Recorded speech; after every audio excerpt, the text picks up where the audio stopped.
Hai, saat ini Anda sedang mendengarkan Extraordinary Podcast.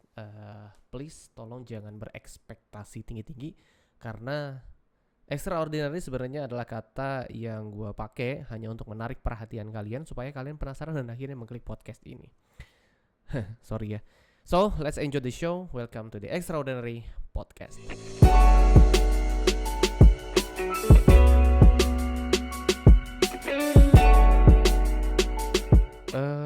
Karena ini adalah episode 00, which is itu adalah segmen introducing buat gue.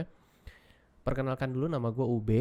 Sebenarnya kalau boleh gue mendeskripsikan gue sendiri, itu adalah gue sebenarnya adalah event planner.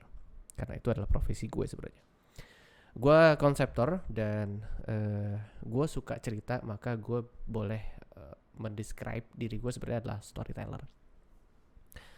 Gue suka sesuatu hal yang baru sebenarnya. Gue suka baca buku, walaupun nggak sesering dulu ya baca bukunya, karena sekarang ya maklum lah udah punya buntut ya. Dan gue suka ngobrol sebenarnya. Gue suka ketemu sama orang baru. Gue suka ngobrol mengenai apa yang mereka informasi mereka punya, kemudian apa yang gue punya dan gue saling sharing. Itu gue suka banget sebenarnya. Dan beberapa alasan-alasan tadi sepertinya layak untuk gue akhirnya memutuskan membangun channel dan podcast ini. Well, that's it. Itulah gue sebenarnya. Dan di sesi ini sebenarnya gue mau cerita mengenai diri gue sendiri. Jadi gue biasanya pasti akan punya 2 sesi di podcast gue, adalah sesi story dan sesi opini. Mengenai cerita, sebenarnya gue mau cerita sedikit mengenai siapa gue dari sisi jobs yang saat ini gue lagi jalanin. Anyway, gue sebenarnya adalah seorang pengusaha di bidang event organizer. Gue bangun perusahaan ini tadi tahun 2011 sampai dengan sekarang. Alhamdulillah perusahaan yang gue bangun ini masih eksis dan bertahan sampai dengan saat ini. Tidak bermaksud untuk sombong sebenarnya, tapi omset tahunan gue sudah mencapai miliaran. Kemudian gue sudah berkantor di rukan salah satu perumahan elit Jakarta, dan gue memiliki beberapa karyawan, yang berarti gue menggaji mereka ya. Dan sekali lagi, gue tidak bermaksud untuk sombong, tapi biasanya sih orang mau sombong ya ngomongnya gitu. Ini bukan gue maksud untuk sombong ya, padahal kambing itu sombong. Nah, gue mau cerita sedikit mengenai perjalanan gue sampai dengan saat ini. Gue kasih judul untuk sesi story gue saat ini adalah warisan jiwa usaha. Sebenarnya gini ya, gue tuh tanpa disadari sudah memiliki jiwa usaha itu dari gue remaja, dan saat gue menempuh di bangku sekolah menengah pertama sebenarnya. Waktu gue SMP tuh gue sebenarnya seneng banget jual-jual kaos. Terus kalau seandainya ada yang mau bikin kaos tuh gue suka ngedesainnya gitu. Terus habis itu gue jual desainnya, dan gue nggak tahu waktu itu gue laku-laku aja gitu ya. Terus selain itu gue juga aktif juga di organisasi siswa intrasekolah. Masih ada nggak sih osis gitu? Masih lah ya sebenarnya. Gue udah aktif dulu di osis waktu SMP. Jadi waktu SMP tuh gue masih mulai tanpa gue sadari gue memulai karir wirausaha gue dari SMP, dan gue jualan semua yang bisa gue jual, karena gue dari dulu tuh sebenarnya seneng desain dan gue seneng jualan. Waktu SMA tuh gue juga masih seneng ngedesain dan gue jualan. Jadi sebenarnya ada satu cerita menarik waktu gue iseng-iseng, bener-bener sangat iseng banget. Gue dulu tuh seneng ngedesain dari pakai Paint ya. Masih ada nggak sih sekarang? Masih lah ya sebenarnya. Tapi katanya sih udah pengen dihapus tuh Paint dari Windows. Jadi gue dulu seneng banget ngedesain, dan salah satu desain yang gue bikin tuh adalah gue desain gantungan kunci. Sebenarnya nggak niat untuk bikin gantungan kunci. Jadi gue tuh bikin desain nama gue doang. Terus habis itu dari nama itu gue print. Pas gue print, kebetulan waktu itu printnya gue berwarna. Abis itu gue laminating. Nah, udah gue laminating, sebenarnya gue mau niat bikin pembatas buku sebenarnya. Jadi waktu gue baca buku gue pengen ada pembatas, dan itu gue bikin sebenarnya pakai itu. Nah, tahu-tahu ada gantungan kunci yang broken, dan akhirnya gue pakein tuh. Jadi ujungnya gua kasih pembolong, udah bolong gue kaitin sama gantungan kunci. Nah terus akhirnya gue pakai tuh kemana-mana. Waktu itu kan gue naik motor ya, gue pakai itu sebagai gantungan kunci motor. Sampai akhirnya ada yang nanya sama gue, Be, itu lu beli di mana? Tiba-tiba sesaat langsung otak gue berpikir dengan matematika dan aritmatika, 1+1 sama dengan 5.000 rupiah, ya nggak? Terus akhirnya gue bilang, ini gue sebenarnya beli, gue pesen di zaman dulu kan belum ada online ya. Gue pesen di dekat rumah gue dan akhirnya dibikinin. Gue mau dong, nitip dong. Wah, lumayan nih, cuan nih.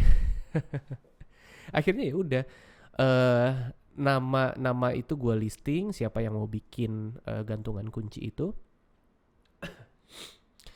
Akhirnya gue desainin, abis gue desain gue print. Itu printnya udah pakai printer rumahan biasa ya sebenarnya ya. Pas begitu gue print, terus akhirnya gue laminating dan gue gunting, dan gue beli satu renceng satu renceng gantungan kunci di tempat fotokopi. Gue beli, terus akhirnya gue sambung-sambungin. Jadi tuh satu renceng itu ada berapa waktu itu? Satu kelas gue kurang lebih 20-an deh. 20-an. Makin banyak kelihatan bahwa itu ada gantungan kunci, dan akhirnya ordernya juga makin banyak gitu. Itu tanpa disadari gue menganut konsep memviralkan sesuatu. Pada saat itu viral, jadi satu kelas gue semua pakai rata-rata gitu ya. Satu kelas gue pakai, akhirnya orang pada ngelihat itu ada gantungan kunci, dan akhirnya mereka pada beli juga ke gue gitu. Wow, itu benar-benar satu momen yang luar biasa buat gue, prestasi loh itu. Sampai akhirnya gue sempat ngedesain juga untuk desain stiker buat satu sekolah gue, dan akhirnya itu gue jual juga. Dulu lumayan loh, satu stiker buat anak sekolah itu berapa ya, gue jual 1.000 kalau gak salah, 1.000 apa 1.500 gitu. Itu udahannya mungkin gue bisa beli handphone iPhone. Nah, tanpa disadari itulah yang ngebangun gue sebenarnya. Cerita itu nggak pernah kan gue lupa, karena itu bagian dari perjalanan hidup gue, perjalanan karir gue sebagai wirausaha. Dan pada saat kuliah tuh gue benar-benar gerah banget, karena pada saat kuliah gue kebetulan kampus gue ada yang ada yang orang kerja juga tapi masih kuliah, waktu kuliah sambil kerja lah gitu. Dan akhirnya di waktu kuliah itu gue sempat jadi wakil ketua himpunan mahasiswa di kampus untuk mahasiswa jurusan. Dan di semester 4 ke 5 ya, di semester 4 dan 5 itu gue udah mulai cari kerja sampingan. Cari kerja sampingan pun gue mulai dengan sales kartu kredit. Gue ke mall-mall, ke perusahaan-perusahaan, karena gue pengen punya duit. Sampai segitunya ya, anak kampus miskin. Tapi selama gue juga berkuliah dan gue sambil bekerja, intuisi gue sebagai seorang wirausaha itu tetap jalan. Gue kembali menjual kaos-kaos untuk, kalau itu gue udah mulai main distro tuh, reseller. Zaman dulu udah namanya reseller bukan ya sebenarnya? Iyalah reseller ya. Reseller, gue beli kaos distro dengan harga dapat diskon berapa gitu, terus gue akhirnya jual.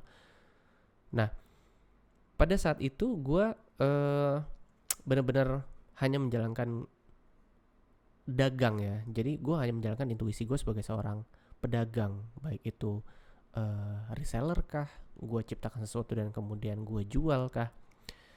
Tapi menurut gue itu sebenarnya adalah jiwa yang benar-benar merasuk di diri gue.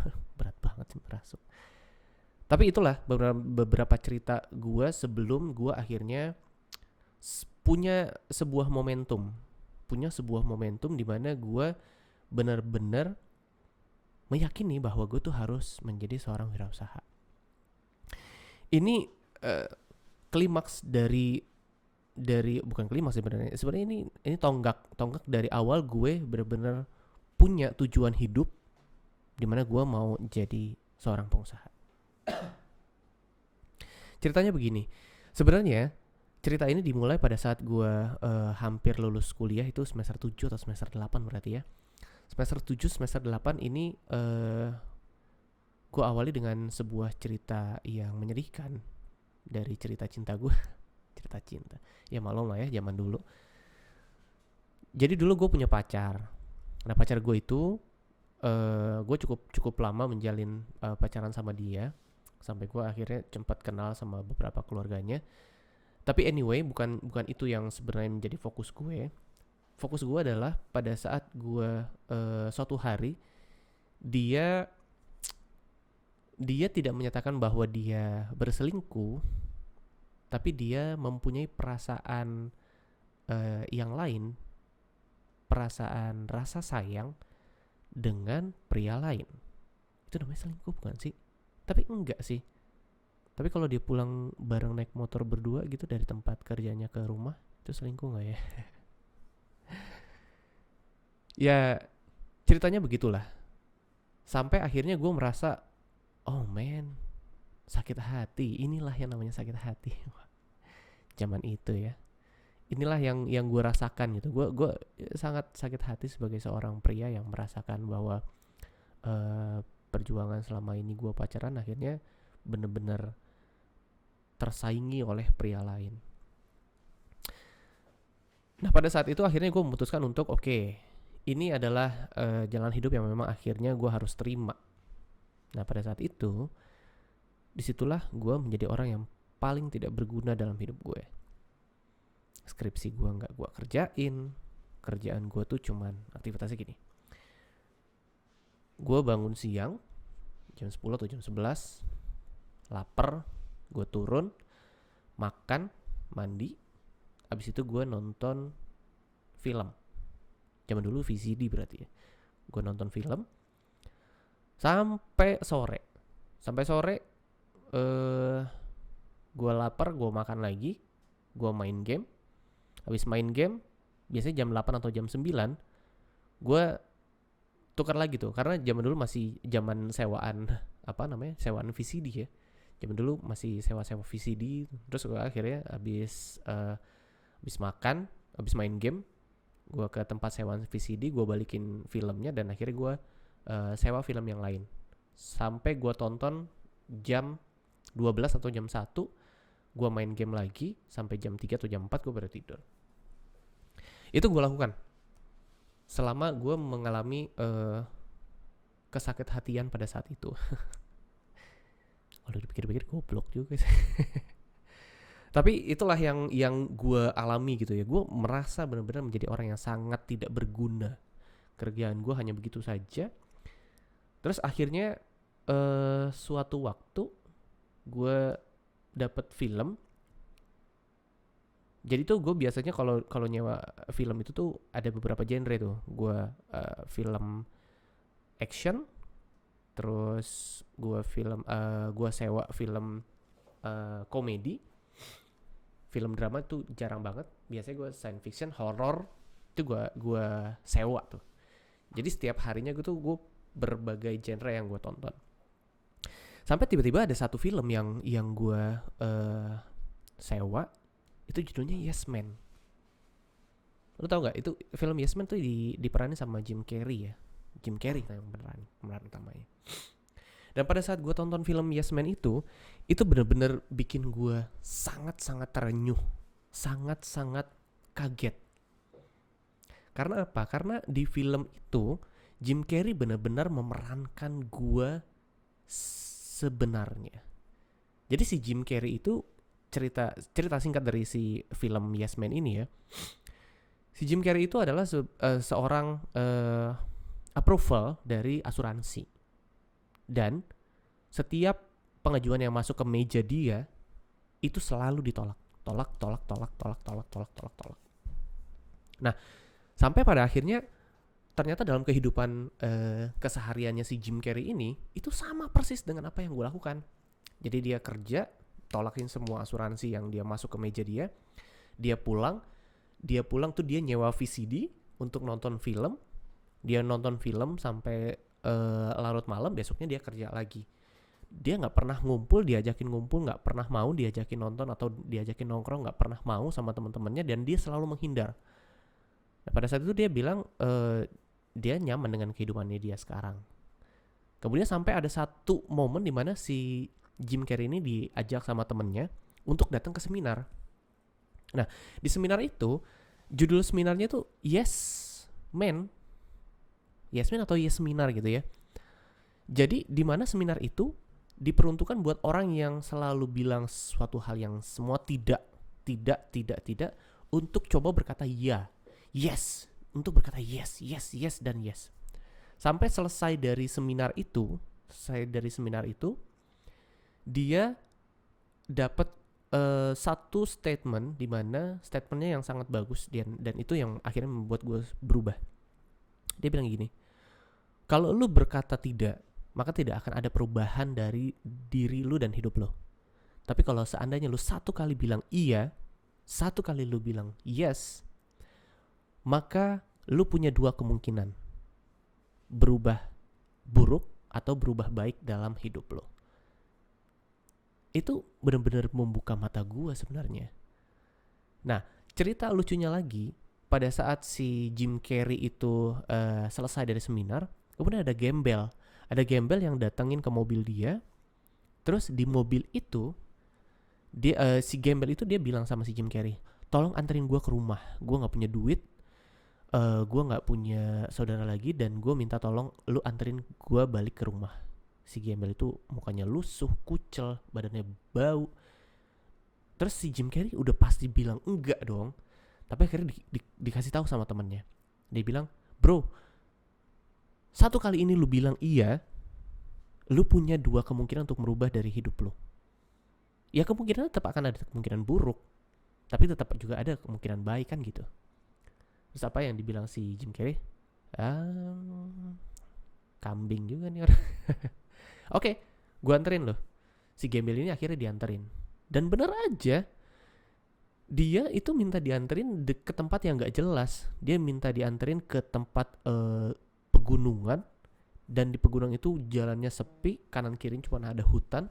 Dan tiba-tiba si gembel itu bilang, bro, lu berhenti. Udah berhenti, turunin gue sekarang.